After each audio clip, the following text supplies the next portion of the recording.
Under the glaring Pacific sun, a column of dust rose along the broken trail that cut through the Philippine jungle.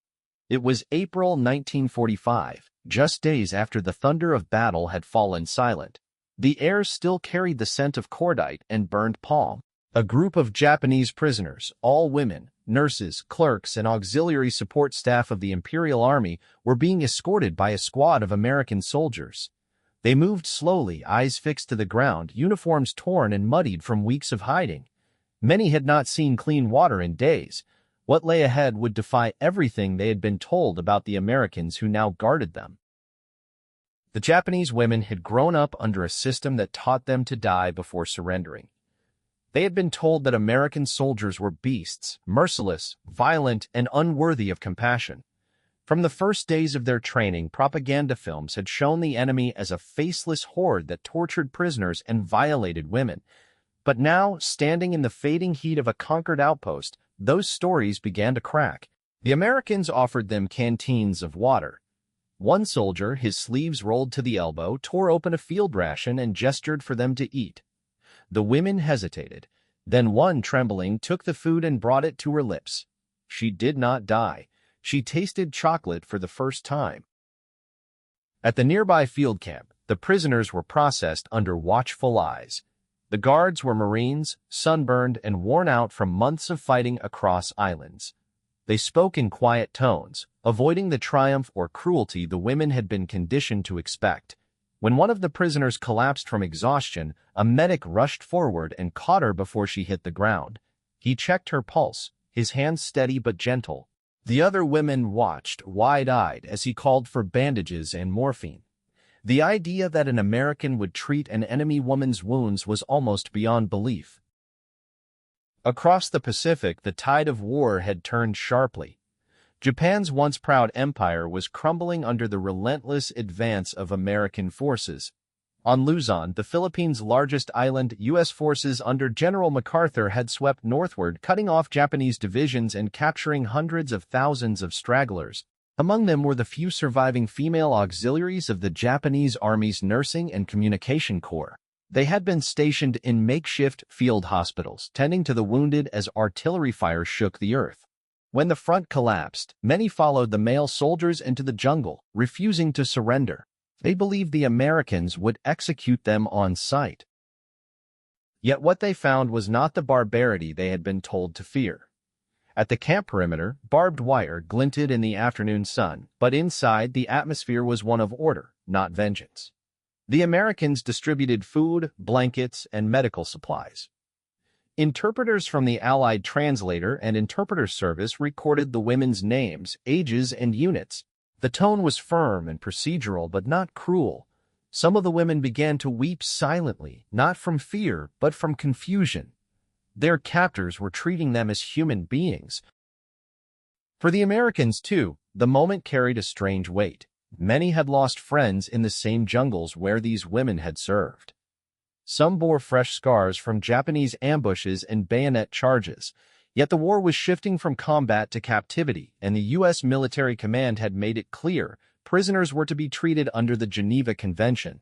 For young Marines who had fought through Saipan, Iwo Jima, or Leyte, showing compassion to the enemy was not easy, but discipline demanded it. Humanity, in this rare pause of war, began to return in small gestures: a cup of coffee offered, a cigarette shared, a blanket placed over a shivering shoulder. The women whispered among themselves in disbelief. They could not reconcile this reality with the images they had seen in training. Many had been taught that surrender brought shame not only to themselves but to their families. To be taken alive was to be erased from the honor rolls of the empire. And yet, standing before men who neither mocked nor struck them, they began to sense a different kind of strength, a strength built not on domination but on restraint. One of the younger nurses later wrote in her diary that she could not understand how men capable of such destruction could also show mercy. Night fell over the camp. The jungle hummed with insects, and the sky glowed faintly from distant fires still burning on the horizon. In the women's tent, a dim lantern cast soft shadows on faces hollowed by hunger. One of them, a communications operator from Tokyo, stared at the small tin of food she'd been given, beans and meat, labeled U.S. Army ration, 1945. She thought of her training officer who had told them never to be captured alive. She remembered his words, sharp as blades, "If the Americans find you, you will beg for death." But tonight, she ate in silence, alive, the enemy's food warming her hands. The next morning brought more surprises. The prisoners were lined up for medical inspection. American nurses moved between them, assisted by corpsmen. The Japanese women stiffened as one of the nurses, a woman in olive drab with a red cross patch, spoke gently through an interpreter. "We're checking for malaria, infection, malnutrition." The sight was almost incomprehensible. American and Japanese women, face to face, in a scene of care instead of combat. Some of the Japanese nurses looked away, tears forming at the edges of their eyes. The war had made them caretakers of dying men. Now they were the ones being cared for. Word of these encounters spread among American troops and officers.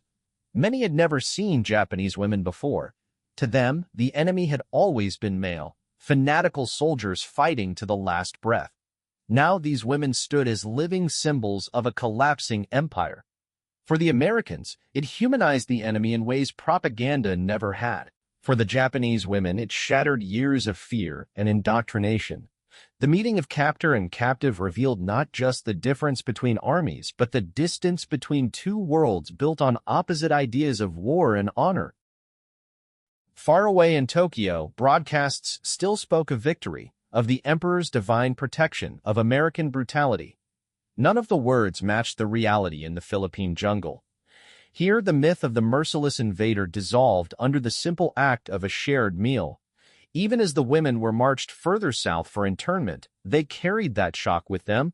They had been trained to expect annihilation, but found something stranger and perhaps more unsettling: mercy.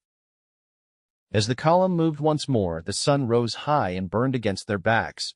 One of the American soldiers at the rear looked over the prisoners, thin, silent, haunted. He thought of the years of fighting and wondered if any of them truly understood what peace might look like when it finally came. None of them spoke, but in that uneasy silence between enemies, something fragile and human flickered to life, an understanding that the war was ending and the lies that had sustained it were dying with it. And yet, none of them knew what awaited beyond that jungle road. For some, liberation would bring questions more painful than captivity.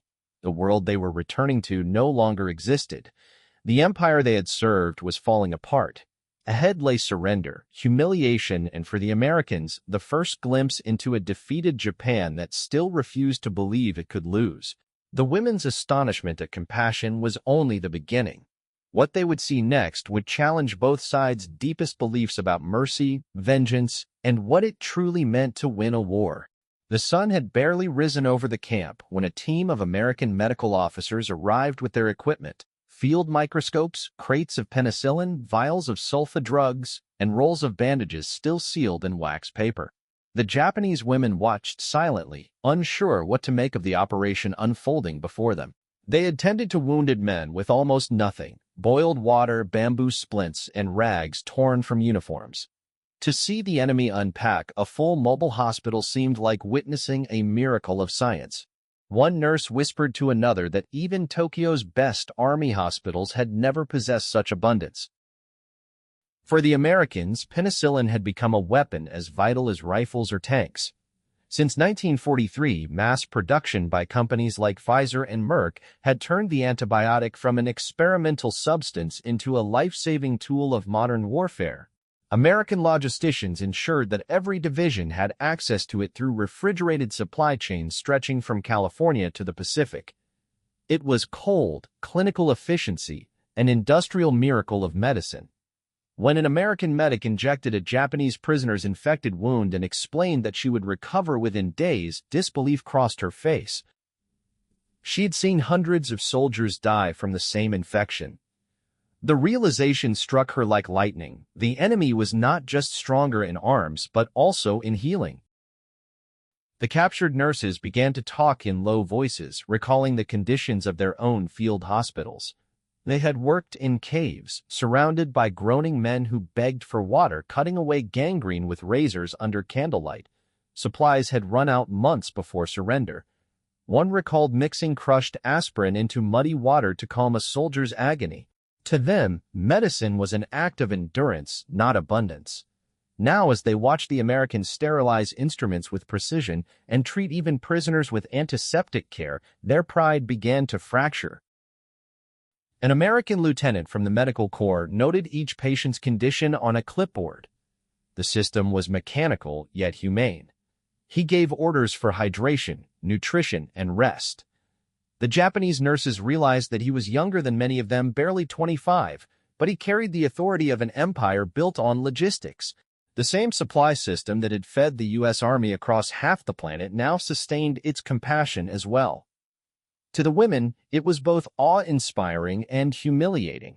Their nation's ideology had glorified sacrifice, not preservation. Later that morning, one of the American surgeons, a man who had served since Guadalcanal, began performing a minor operation on a wounded Japanese orderly. The nurses gathered outside the tent, listening to the rhythmic clicking of surgical instruments. When the doctor emerged, his gloves stained but his tone calm, he announced that the patient would survive. A ripple of astonished murmurs passed among the women. They had witnessed surgery performed not under the roar of artillery or the flicker of lanterns, but under order, light, and care. In that moment, they began to grasp that mercy was not weakness, it was discipline. The Americans documented everything. The prisoners' names were logged, their ailments recorded, and their belongings inventoried. When an officer asked a nurse how she had survived so long in the jungle, she hesitated, then answered that they had eaten roots and rainwater and that they had buried comrades quietly at night to avoid attracting attention. The interpreter translated, and the officer simply nodded. There was no mockery, only understanding. A few days later, the camp's radio crackled with distant news. Okinawa had been invaded. The war was entering its final brutal chapter. The Japanese women heard fragments through the interpreters, tens of thousands of civilians trapped, fierce resistance, and kamikaze attacks that barely slowed the American fleet. They listened in silence, knowing many of their families might be there. Yet they also heard something else, American voices over the radio, calm and organized, coordinating medical evacuations, weather updates, and supply drops. Their communications flowed with a precision that stunned them. Japan's systems, once thought superior, were now a shattered network of broken wires and desperate Morse signals. One evening, as the air cooled, a young Marine sat near the wire perimeter, repairing a broken radio. A few Japanese prisoners watched, curiosity overtaking fear. The Marine, noticing their stares, smiled faintly and let them observe. The radio sputtered to life, emitting a faint jazz tune from San Francisco. The women froze. The sound, smooth, alien, peaceful, felt like it came from another world. For years they had heard only military marches and victory songs. Now this music from the enemy's homeland carried no hatred, no war. It was life continuing somewhere far beyond the ruins. The next day, American engineers arrived to dismantle old Japanese communication equipment. The women watched as they handled their captured radios and typewriters with respect, as though examining relics of a fallen civilization. One of the engineers commented that the Japanese machines were beautifully built but lacked the modular design of American gear, harder to repair, impossible to mass-produce efficiently. Japan's rigid systems could not. By late May, the prisoners were moved to a larger internment facility. Trucks rolled through muddy roads, engines roaring, carrying both captives and the remnants of Japanese equipment. The convoy passed through villages ravaged by months of fighting. Filipino civilians watched in silence, some cheering the Americans, others staring with hollow eyes. The Japanese women saw children running barefoot, ruins smoldering, and churches reduced to ash. The empire they had believed eternal had left behind only ghosts. At the new camp, a Red Cross representative arrived to inspect conditions. Through translators, she interviewed the prisoners and noted their treatment. The Americans cooperated fully. One of the Japanese clerks, still clutching the ration tin she'd been given weeks earlier, confessed that she had expected torture but had found none. The Red Cross officer wrote a quiet note in her ledger. Prisoners expressed disbelief at humane treatment. For the Americans, this reaction was proof that propaganda had been more powerful than reality. For the Japanese, it was the first step toward understanding the humanity of those they had dehumanized. That night, as rain began to fall, the women huddled under their tents, listening to the distant thunder rolling over the hills. Some prayed softly, others stared into the dark, unable to reconcile the world they had known with the one before them now. The Americans patrolled outside, ponchos glistening under lantern light. The rhythm of the rain masked quiet sobs and whispered memories. Each drop that struck the earth seemed to wash away a little more of the lies they had lived by. But the transformation was not complete. For many, the kindness of their captors brought guilt, not comfort. They had been taught that mercy from the enemy was a trap, that to live after surrender was dishonor. Some could not sleep, haunted by visions of superiors who had chosen suicide rather than capture. They feared that their survival would mark them as traitors. Yet the Americans did not see shame, they saw survivors. To them, each life spared was proof of a civilization that valued creation over destruction. As dawn approached, one of the Japanese nurses stepped outside her tent. The horizon was pale with mist. In the distance, an American flag fluttered from a bamboo pole, its colors muted by rain. She stood motionless, her thoughts a storm of confusion and revelation. For the first time, she wondered if everything she had believed about strength, duty, and empire had been wrong. The Americans, she realized, fought not only to win, but to rebuild. And what came next would force her to confront that truth on an even greater scale, when the empire itself faced its reckoning. When the war finally ended, the camps fell into a strange silence. The surrender of Japan in August 1945 did not come with the fanfare the prisoners had imagined. It arrived in whispers through the radio, carried by translators who spoke with disbelief. Emperor Hirohito's voice, distant and trembling, broke through the static to announce that Japan had accepted the Allied terms. For the Japanese women interned in the Philippine camps, that voice shattered a lifetime of faith. The divine had yielded. The empire was gone. They sat frozen, some clutching their knees, others staring into the soil. The world they had known, the one that demanded their deaths in service, had ceased to exist. The American soldiers who guarded them stood quietly, aware that history was being rewritten in real time. Some had cheered when the news first arrived, but the sight of the women's silent despair tempered their celebration. For months, these same captives had been their responsibility, fed, treated, and guarded. Now they were no longer prisoners of war. They were displaced people, adrift between two nations. The Americans began preparing lists for repatriation, recording every name carefully. In the process, they came to see the women not as enemies, but as casualties of a system that had consumed its own children. As the first American transport ships arrived at Manila Bay, preparations for return began. The Japanese nurses and clerks were issued clean uniforms and rations. Before boarding, they underwent health checks, blood tests, weight records, and vaccination boosters. The efficiency of the process astounded them once again. Even in victory, the Americans maintained order, restraint, and a sense of duty that defied the chaos of war's end. For the prisoners, it was a lesson written not in ideology but in discipline. When the first group was led down the pier toward the ships, they turned for a final look at the American camp. Marines stood at ease, rifles slung, watching silently. There were no jeers, no humiliation. One of the women bowed slightly before stepping aboard. A few soldiers nodded in return. For a brief moment, the vast gulf of hatred between them seemed to narrow, bridged by something neither side could fully name. Back in Japan, the return of female prisoners created a quiet scandal. In a society still steeped in notions of purity and sacrifice, surrender carried a stigma that cut deep. Many of the women who came home found their families distant, their communities unwilling to speak of their captivity. Some concealed the fact for decades, saying only that they had served and survived.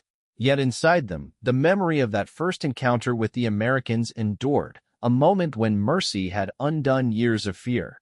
For some, it became the seed of a new understanding, that humanity could exist even in the heart of war. American intelligence officers, meanwhile, compiled reports based on interviews with these prisoners. What emerged was a portrait of an enemy both formidable and tragically misled. The documents described the extent of Japan's indoctrination, the near-total control of information, and the deliberate cultivation of myths about Allied cruelty.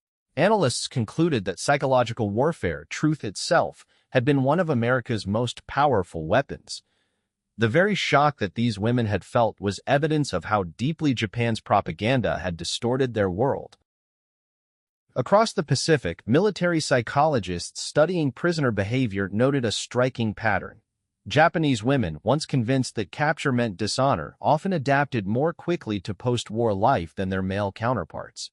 They had seen the futility of absolute loyalty up close. In the quiet of the camps, they had learned to survive through cooperation rather than defiance. One report concluded that contact with humane treatment produced a profound moral dislocation, which in time became a source of renewal. It was a transformation born not of ideology, but of experience. For the Americans who had interacted with them, the memory lingered as well. Some of the Marines and medics who served as guards later spoke of how those encounters reshaped their understanding of the enemy.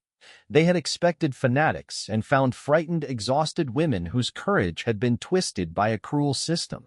Decades later, a veteran wrote in his memoir that we saw them as human for the first time, and maybe that was when the war truly ended. His words captured a truth that statistics could not, that empathy, once awakened, could dismantle even the strongest walls of hate. In the years that followed, Japan rebuilt itself under Allied occupation. American engineers and planners who had once fought through its islands now walked its streets as administrators and advisors.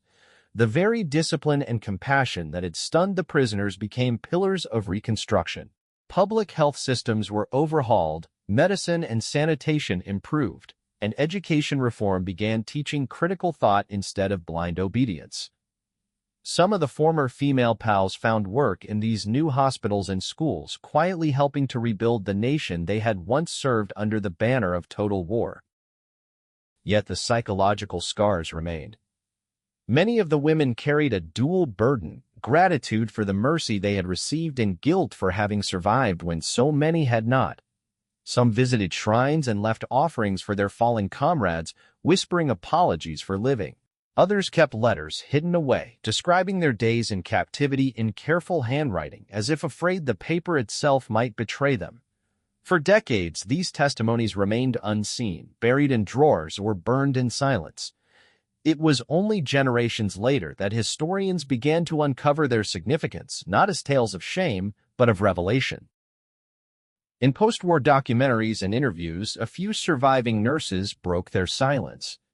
They described the moment they first saw an American soldier hand them water, the sound of English words they barely understood, and the confusion that replaced terror. One woman in her 80s said softly that it was the first time she realized the enemy had families too. Her voice trembled as she recalled thinking, "He must have a mother waiting for him, just as mine waited for me." That realization, she said, haunted her more than any battlefield memory because it made the war seem suddenly, unbearably real. The American military preserved its own archives of these encounters, not for propaganda, but for training. Officers studying post-war humanitarian operations used them as examples of how discipline and moral clarity could win peace as decisively as firepower.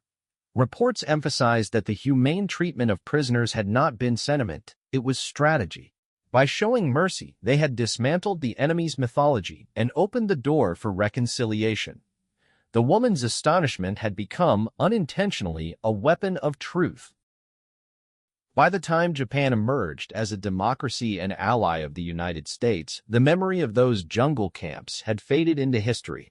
Yet their legacy lived on, in treaties, in the Geneva Codes reaffirmed, in the silent conviction that the measure of victory is not just in battles won but in the mercy shown afterward. The young Marine who once shared chocolate with a frightened nurse might never have known it, but his small act embodied the new world taking shape from the ashes of the old. In the end, the story of those Japanese women and their first encounter with American soldiers was not one of defeat, but of awakening. It revealed that even in the most brutal war humanity had ever known, compassion could breach the boundaries of hate and ideology. The battlefield had divided them, but mercy had united them in the most unexpected way.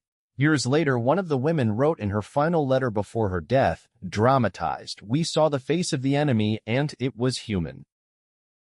That single realization outlived every empire, every doctrine, and every flag that once demanded blind loyalty. It became the quiet truth of a world learning, at last, that real strength is not in conquest but in compassion.